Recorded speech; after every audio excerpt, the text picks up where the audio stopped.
خۆی لە هەموو شت گرنگترەوەیە کە فراکسیۆنەکان کێشان لە نێوانان نەبێ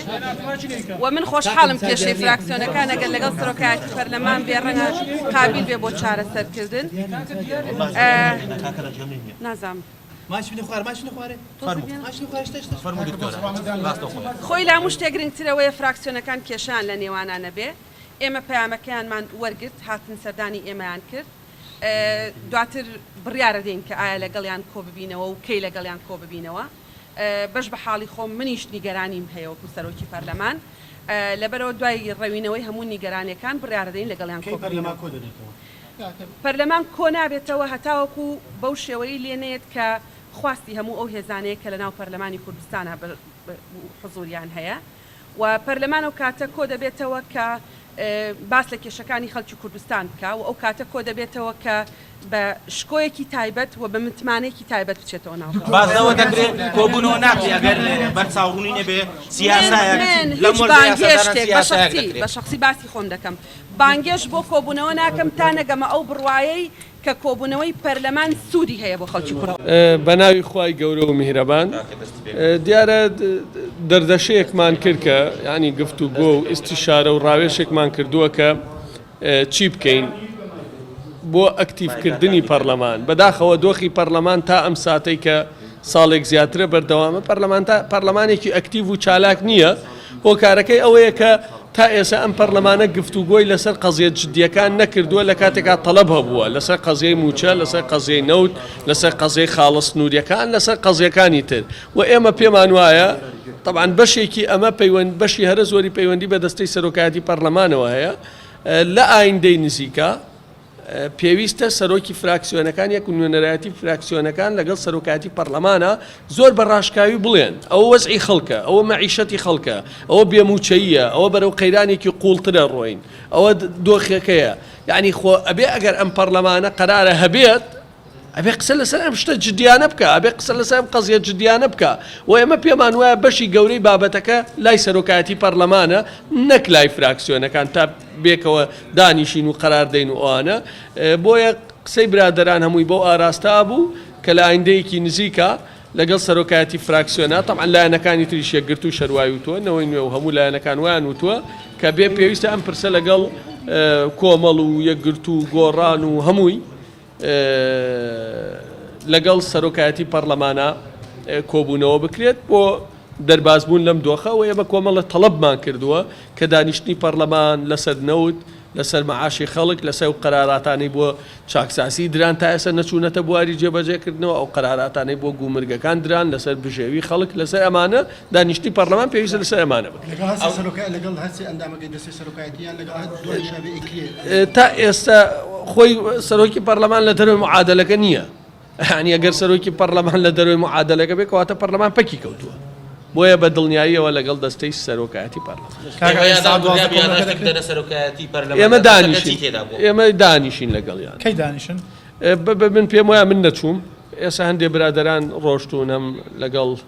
سەرۆکی پەرلەمان قسەکرێ هەم لەگەڵ لایەنەکانی تریش قسەکرێت ئەوەی کە ئەم پەرلەمانە چۆن بکەوێتە کار. ئایا پەرلەمان بکەوێتە کار حکومەت پرۆژەیەکی تەنفیزی کایانەی کە ئیشی پەرلەمان ئەمەیە یان ئەو وەزیرانەی کە پێویستە بانگێشکرێن و لە بەردەم پەرلەمانە حازر بن و جوابی پرسیاران و پەرلەمانی خەڵکی کوردستان بنەوە. یعنی ئەمە لە مانگی 11 هاوارەکەی ئەڵەن قاچاقچێتی هەیە لە خاڵە سنووریەکان دزی هەیە ئەم ساتەی کە خەڵک نان نییە بیخوا کۆمپانیا هەیە مانگی 5-6 ملیۆن دۆلارە با لە خاڵە سنووریەکان ئەو دەیان کێشەی تر داوای جەلسەی پەرلەمانمان کردە. ئایا نابێ ئەم پەرلەمان لەسەر ئەمانە کۆ بێتەوە؟ ئێمە داواکەین ئەگەر قەرارە پەرلەمان هەبێت ئەبێ بۆم بۆ کۆمنێک ساعت 12 بۆ نەکراوە سەرۆکایەتی پەرلەمان دیارە بووە و ڕێی زۆرینەوە بوو کە بۆ ئەوەی پەرلەمان ئەم خواستانە بێ بێم قسان لەگەڵ سەرۆکایەتی پەرلەمان نابکرێت نەکەوەی من بۆ یەکگرتووی بکەم و یەکگرتوو بۆ کۆمەڵی کا کۆمەڵ بۆ منی بکەم. گەیشتینە ئەو ئەنجامەی بەشداری هیچ کۆبوونەوەیەک ناکەین هەتا دەستەی سەرۆکایەتی بانگشتی هەموو فراکسیۆنەکان دەکات چونکە ئێمە پێمان وابوو کێشەی ئێمە لەگەڵ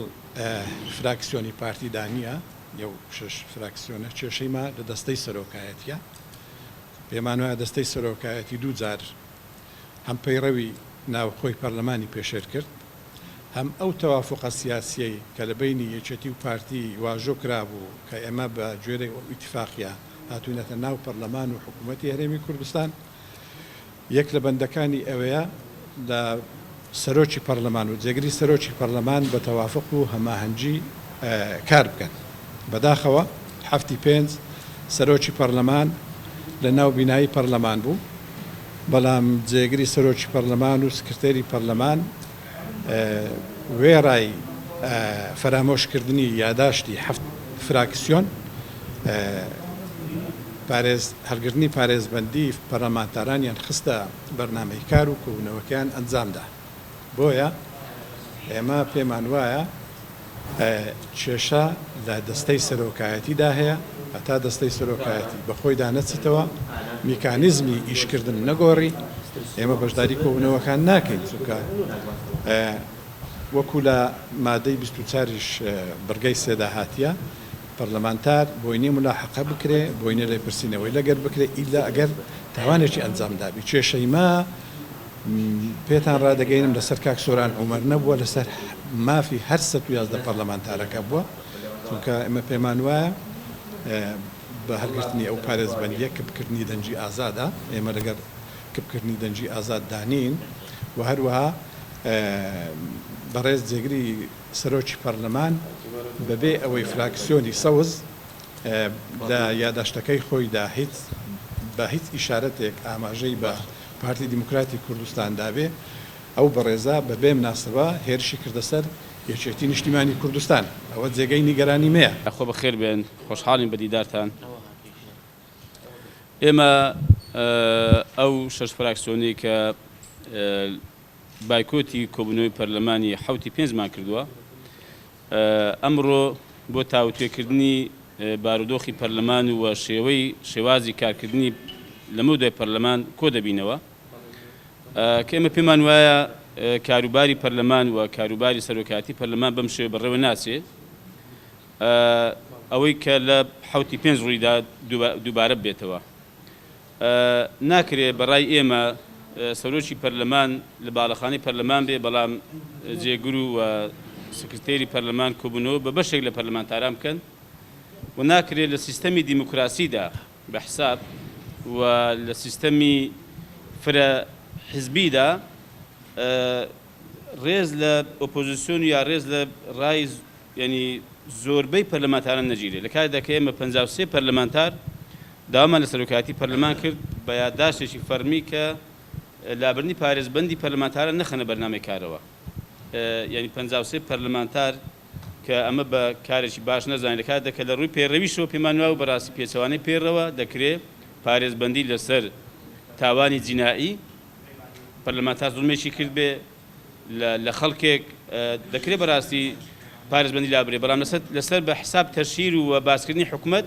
ئێمە پێمان وایە بەڕاستی ئەوە پێچەوانەی پێڕەوە بۆیە ئێمە ئەو ڕۆکۆ دەبینەوە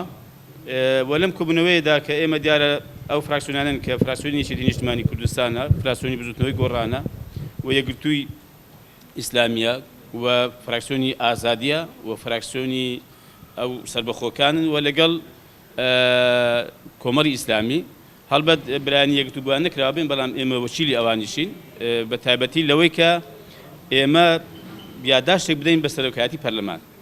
کە ئێمە بەڕاستی بەم شێوازی کارکردنی پەرلەمان ناڕازین بۆ نمونەش ئێمە تا ئێستا وەکو پەرلەمانی کوردستان چەند پرۆژە یاسایەکی کەم نەبێ فراکسیۆنەکان پەسەند نەکراوە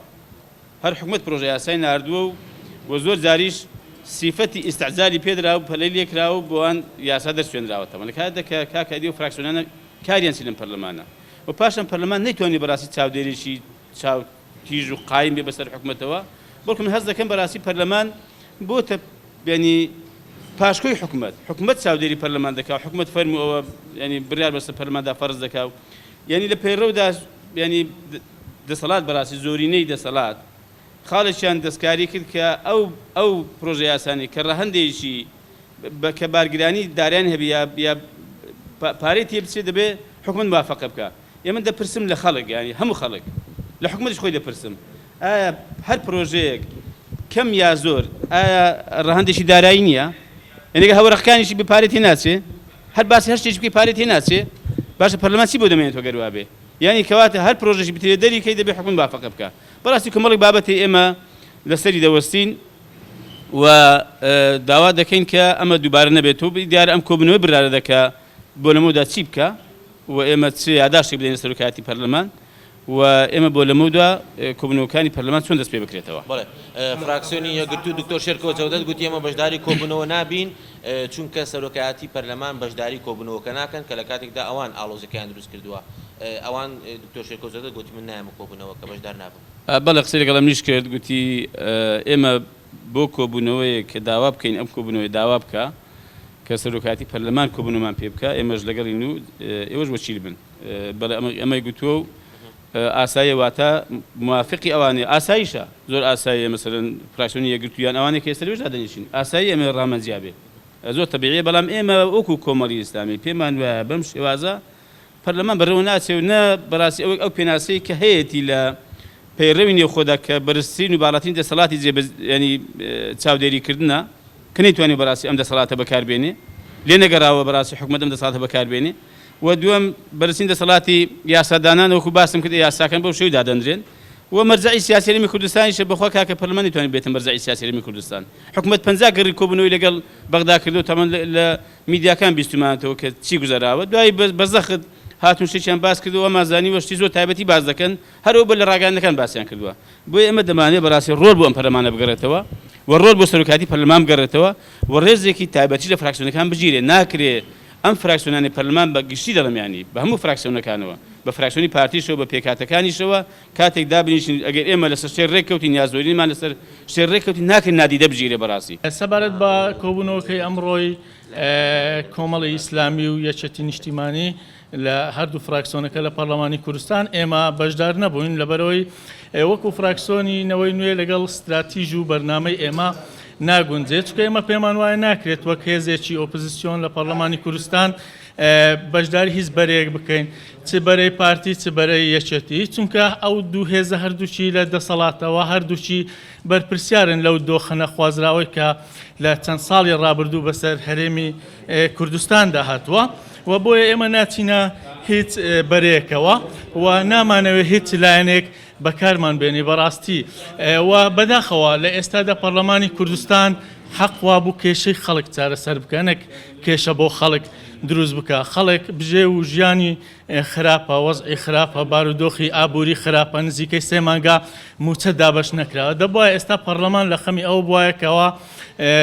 دەستەی سەرۆکایەتی ئەنجومەنی وەزیران سەرۆکی ئەنجومەنی وەزیران جێگرەکەی وەزیری دارایی لایەنە پەیوەنددارەکانی بانگهێشتی پەرلەمانی کوردستان بکردبایە لێپرسینەوەی لەگەڵ بکردبانە ئاخو بۆچی هەرێمی کوردستان بەو دۆخە ئابووریە سەختە تێدەپەڕی بۆچی ناتوانن موچەی فەرمانبەرانی هەرێمی کوردستان بدەن بەڕاستی بەداخەوە حکوومەتێک چۆن دەبێت نزیکەی 3 مانگ نەتوانێت موچەی فەرمانبەرانی هەرێمی کوردستان بدات چۆن دەبێت لە سایەی حکوومەتی هەرێمی کوردستان بارودۆخ و ژیانی هاوڵاتیان لەو بارودۆخە و خراپە بێت کە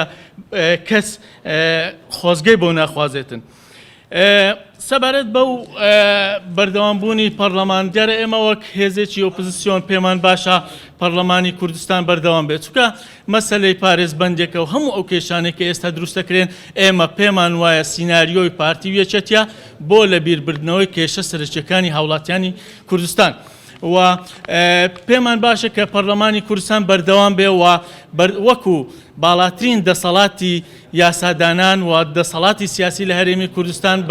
بەردەوام بێت چونکە تاکە شوێنێک کە دەنگێکی زوڵاری ئۆپۆزیسیۆنی تێدایە پەرلەمانی کوردستانە بۆیە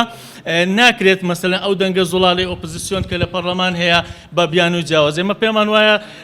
یەکێتی و پارتی بە ئەنقەس سیناریۆکەن بە ئەوی پەرلەمانی کوردستان پەک بخەن و آخر خاڵم کە لەسەر ئەوەی کە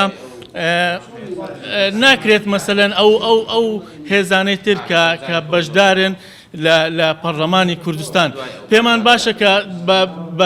بە تەواویتیش بخەینە سەر ئەو خاڵە ئێمە پێشتریش بە فەرمی داوامان لە هەردوو هێزی ئۆپۆزیسیۆن یەکگرتووی ئیسلامی کوردستان و کۆمەڵی ئیسلامی کوردستان کردووە کە وەرن بە یەکەوە بەرەیەکی هاوبەشی ئۆپۆزیسیۆن بەرەیەکی بەهێزی ئۆپۆزیسیۆن دروستەکەین لە پەرلەمانی کوردستان کە ڕنگدانەوەی دەنجی ناڕەزای و ئێش و ئازار و معاناتی هاوڵاتیانی هەرێمی کوردستان بێ بەڵام بەداخەوە تا ئێستا وەڵام نەدراوینەتەوە